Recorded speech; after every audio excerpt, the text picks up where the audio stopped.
Sei, o geólogo fala que a Terra pode ter 3,7 bilhões de anos o planeta, né? Uhum. De onde tu tirou esse número aí? 4.000 anos? É. Não, é por causa não, nem é 4.000, é 6.000. É 6.000? Uhum. É que tá na Bíblia, eu acho. Ah, é?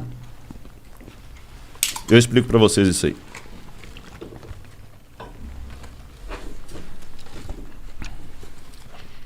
No Gênesis tem a idade dos patriarcas. Tanto fulano viveu tantos anos, tirou fulano, viveu tantos anos. Quando você faz aquela conta da idade dos patriarcas, mas há divergências, porque tem o Gênesis escrito em hebraico, tem uma versão dele para o grego que dá uma diferença nos números ali. Pequena, mas dá. Mas dá em torno de um pouco mais de 6.000 anos, desde aquele período ali até hoje. Números aproximados, tá bom? Aí o que acontece? Então a Terra tem 6.000 anos. Quando você cruza isso com o paleontólogo que fala assim, não, tem milhões de anos, isso que parece uma estupidez, uma tonteria, mas vamos com calma. Em primeiro lugar, a invenção da escrita, se você pegar os primeiros livros que estudaram a invenção da escrita no século XIX, eles falavam que a escrita foi inventada em 5.000 a.C., depois 4.000, 3.800, 6.500. Hoje, na melhor das hipóteses, a invenção da escrita é de 3.100 para cá. Você entendeu? Então, de história escrita mesmo, eu tenho em torno disso aí. Uhum. De história registrada. Escrita registrada. E esquece Bíblia por enquanto, daqui a pouco eu vou na Bíblia. E as manchas na parede. Exatamente. Da caverna. Exatamente. Aí, o que vai daí para trás tem um pouco de especulação. Mas vamos devagar. Deixa eu falar da questão do crente. Teve um bispo chamado Asher, que ele fez as contas dele lá e ele colocou até a data e a hora da criação de Adão. Adão foi criado, acho que no dia 21 de outubro de 4.004 a.C., 3 horas da tarde, numa sexta-feira. Porra, o cara é foda. Aí muita gente pegou isso e popularizou e tudo mais, mas se você perguntar para o Rodrigo, é impossível saber um negócio desse. É impossível saber. Qualquer datação histórica que passa de 1.400 a.C. para trás, isso eu posso responder como crente ou como descrente. Ela começa a ficar especulativa. Porque quando eu falo para você que a 18ª dinastia foi mais ou menos no século XV a.C., com base em que eu estou falando, você pega as dinastias egípcias, que estão ali, tem a Pedra de Palermo, você tem Heródoto, você tem... E vai cruzando pelos faraós e tem uma ideia mais ou menos. Só que tem muitos buracos.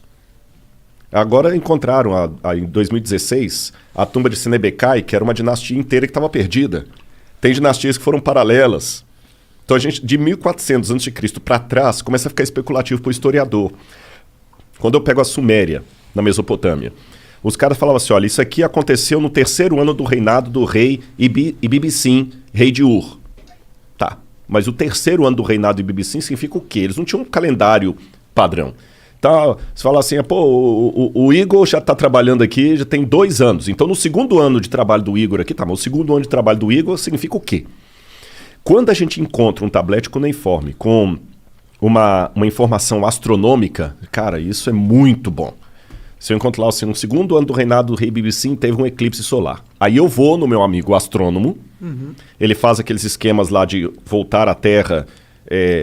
no computador, voltar né? Ao ciclo voltar ao ciclo estelar, né? E ele consegue me falar, no calendário atual que a gente usa, qual foi a hora precisa de um eclipse solar visível na Mesopotâmia, naquela região. Se tinha, até dá para ver se tinha nuvem, se não tinha nuvem.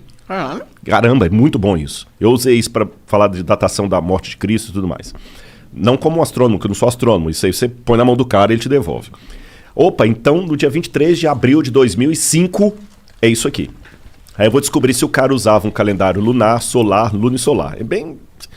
Aí depois que você vai cruzando todos esses dados, lembra quando tinha o CSI que o cara punha na parede a fotografia e ia puxando com os barbantes? Sim. Já fazendo aquele cômputo ali. Então a gente trabalha com algumas evidências, mas certeza histórica absoluta a gente não tem das datações. Sim. Hoje, por essas coisas, a gente chega mais ou menos a 3.100 a.C. O que vai daí para trás é especulativo. Aí o cara olha a parede lá, o desenho rupestre, e já teve o desenho rupestre, só para você ter noção que as datas são altamente especulativas. Sabe a Luzia? Uhum. A Luzia, eu já encontrei umas 4 ou 5 diferentes datações para a Luzia. Tem gente que coloca a presença do homem aqui no Brasil em 25 mil anos atrás. Tem gente que coloca há 45 mil anos atrás. Pô, 25 mil para 45 mil é muita diferença. Entendeu? Quando o homem chegou na América, 250 mil anos atrás, 100 mil anos atrás, um disparate tão grande que você vê que os caras também estão... Estimando. Agora, se eu trabalhar com a ideia de que Deus pode ter criado e que Adão é uma figura histórica, eu posso ter colocado Adão um pouco antes ali do período do bronze. 4.000 a.C. aproximadamente. E a história que a Bíblia conta vai ser dali para adiante. E de Adão para trás? Aí que vem a questão. Aí você tem duas opções. Ou você pode trabalhar como o Teilhard de Chardin, que falava que Adão foi o primeiro exemplar do Homo sapiens sapiens. Ou eu posso trabalhar com a hipótese, e eu posso argumentar isso se vocês quiserem, que a história do Gênesis não é uma lorota, que Deus veio, que se Deus existe, basta para que o milagre aconteça, basta Deus existir e ser todo-poderoso. Ponto. Basta isso. Se ele resolveu criar o homem como a Terra falou, como a Bíblia falou, e eu posso entrar no mérito, mas não parece muito conto da carochinha, um casal de nudistas lá que a cobra falou, blá, blá, eu posso entrar nesse mérito se vocês quiserem. Se Deus criou aquilo ali, a história da Terra pode ter realmente 6.000 anos. Porque não existiu o Pithecanthropus erectus, o Homo ergaster, o Cro-Magnon. Aliás, muitos desses já até saíram da linhagem humana, porque não tem nada de humano. Mas a gente tem ossos, né, dessas evoluções, né? É aí que está o problema. Vou dar um exemplo para você. Eu acho que foi... Então, peraí, você tá falando que você realmente acredita, então, que a Terra tem 6.000 anos? Eu não respondi essa pergunta, desculpa. Biblicamente, fala assim: no princípio criou Deus os céus e a terra. A terra, porém, era sem forma e vazia. Havia trevas sobre a face do abismo e o Espírito de Deus pairava sobre as águas. Então, ali em Gênesis capítulo 1, versículo 1, não fala quando Deus criou a terra. A terra já existia. Num estado sem forma e vazia, inclusive com água.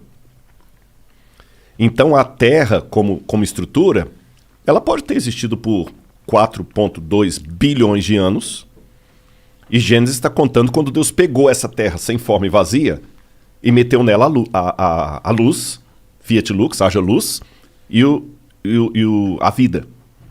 Mas a luz em que sentido? Porque o primeiro verso, Deus disse, haja luz, e houve luz. Mas a luz física? A luz fótons? física. Que haja fótons? Aí é um pouco especulativo, né? Entendi. Porque no hebraico diz or. Or é luz. Uhum. Agora, o que escreveu o Gênesis livre, na minha opinião, Moisés, ele não tinha essa visão científica que a gente tem hoje, luz, né? Houve luz. E a luz veio e rompeu. Como é que foi aquele esquema ali? Né? A gente não sabe. Mas ali pode estar descrevendo apenas um processo sobre um planeta que já existia há 4 alguma coisa bilhões de anos. Uhum. Eu nem sei se a data é 4,7 bilhões. Também não sei. Eu sei que é muito tempo. Sei que é bilhões. Você está entendendo? Uhum. Então não é incompatível com o texto bíblico a ideia de uma Terra antiga. Por isso que quando você perguntou se a Terra tem 6.000 anos, eu falei, não, deixa eu explicar. A Terra pode ter bilhões de anos. A vida na Terra que veio... Pode ter bilhões de anos. Pode ter bilhões. Agora, também estou colocando como hipótese, porque eu não estava lá.